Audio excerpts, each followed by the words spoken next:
మా association president కూడా ఉన్నారు. సో ఎప్పుడు హీరోయిన్లు హీరోలు ఆర్టిస్టులతో ఆయన ఇల్లు ఎప్పుడు సందడిగా ఉండేది. అలా ఉన్న మేము ఇలా అయిపోయింది అనేది కూడా ఇంటర్వ్యూలో ఉంటుంది. సో ఆయన ఏమన్నారంటే, సరే పార్టీ అన్నాక పాలిటిక్స్ అన్నాక ఇలాగే ఉంటుందని నాకు అర్థమైంది, నేనేం అనుకోలేదులే అన్నారు. కానీ అనుకుంటారు, ఆయన చాలా సెన్సిటివ్, అది అందరికీ తెలిసిన విషయమే. ఎందుకంటే సినిమాల్లో ఎప్పుడు పొగుడుతూ ఉంటారు, నువ్వు ఇంద్రుడివి చంద్రుడివి తోపు తురుము అనేది చెవుల్లో అలవాటయ్యి పాలిటిక్స్లో వచ్చే ఒక మాట అంటే పడరు. అది ఆయనకు ఉంది ఇది. సో ఎప్పుడైతే పవన్ కళ్యాణ్ మళ్ళీ వచ్చి టార్గెటెడ్గా నా మీద, ప్రజారాజ్యంలో కూడా పవన్ కళ్యాణ్ నన్ను టార్గెట్ చేసి ఒక మహిళా అధ్యక్షురాలతో చాలా నీచంగా మాట్లాడిచ్చారు, మీకు తెలుసు. అప్పుడు మీరు కూడా ఉన్నారు TV9లో. ఆ రోజు నేను రిటార్డ్ ఇచ్చాను.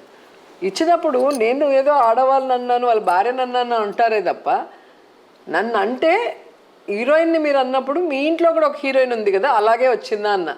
అప్పుడు నన్ను అంటే తప్పు కాదంట, మీ ఇంట్లో కూడా హీరోయిన్ ఉంది అలాగే వచ్చిందా అంటే తప్పని.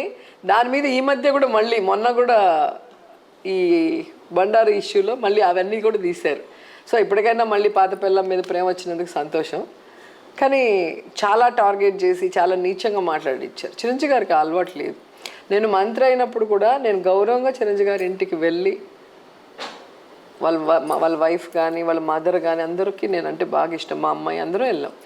So friendship separate, politics separate. పాలిటిక్స్లో ఉన్నప్పుడు ఈ పొలిటీషియన్ వల్ల ప్రజలకి మంచి జరుగుతుందా లేదా, ఇతను చెప్పే మేనిఫెస్టో కానీ ఇతను చేసే వాగ్దానం నిలుపుకుంటాడా లేదా అనే దాని మీద మనం మాట్లాడతాం.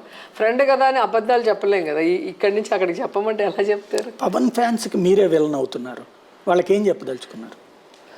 పవన్ ఫ్యాన్స్కి పవనే విలన్, అది పవన్ ఫ్యాన్స్ తెలుసుకోవాలి.